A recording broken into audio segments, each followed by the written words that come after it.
Baik, Assalamualaikum warahmatullahi wabarakatuh. Salam sejahtera bagi kita semua.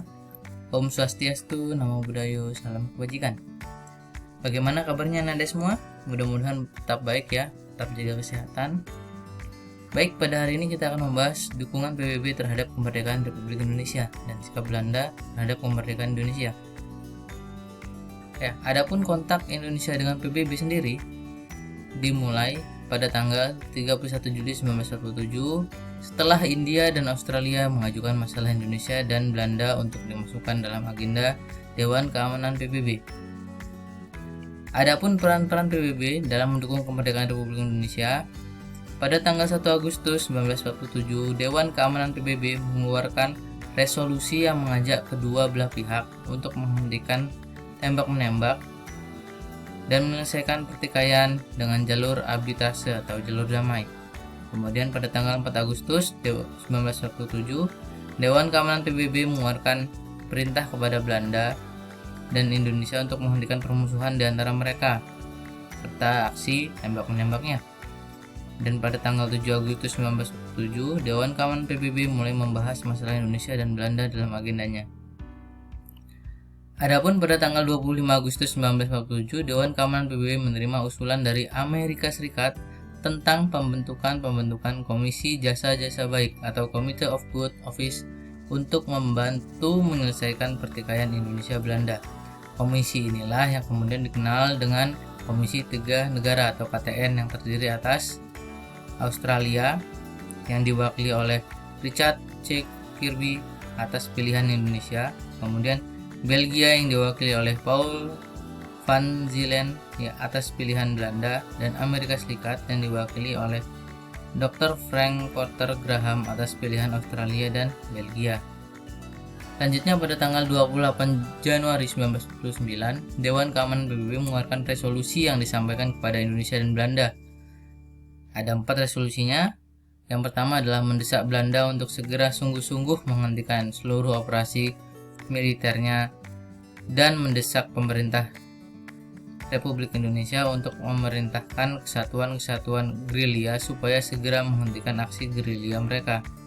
Kemudian yang kedua, mendesak Belanda untuk membebaskan dengan segera tanpa syarat presiden dan wakil presiden beserta tawanan politik yang ditahan sejak 17 Desember 1948 di wilayah Republik Indonesia, pengembalian pemerintahan RI ke Yogyakarta, dan membantu pengembalian pegawai-pegawai Republik Indonesia ke Yogyakarta agar mereka dapat menjalankan tugasnya dalam suasana yang benar-benar bebas.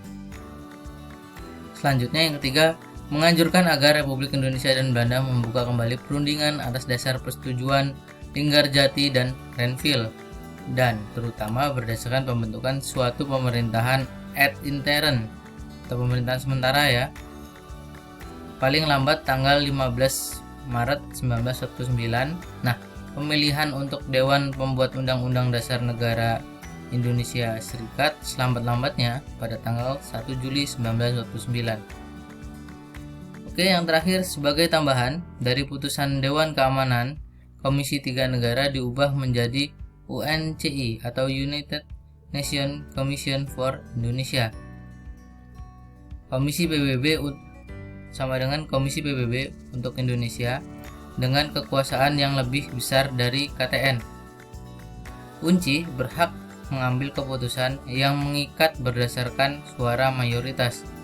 Anggota UNCI terdiri dari Merle Cochrane dari Amerika Serikat, Freddie Chell dari Australia, dan Haremans dari Belgia.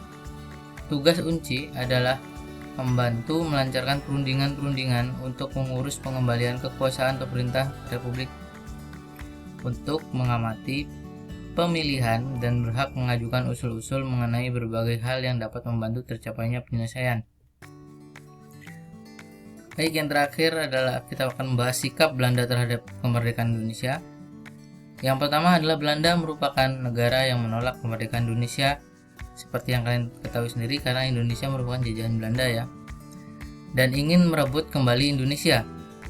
Kemudian peristiwa perebutan kembali ini terjadi pada agresi militer Belanda I dan agresi militer Belanda II.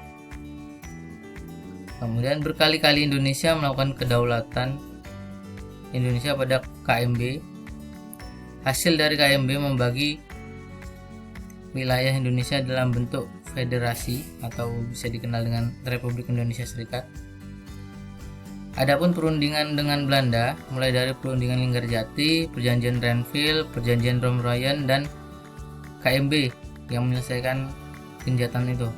Nah, adapun Belanda baru mengakui Indonesia pada tahun 1949 ditandai dengan penyerahan kedaulatan dari Belanda kepada Indonesia.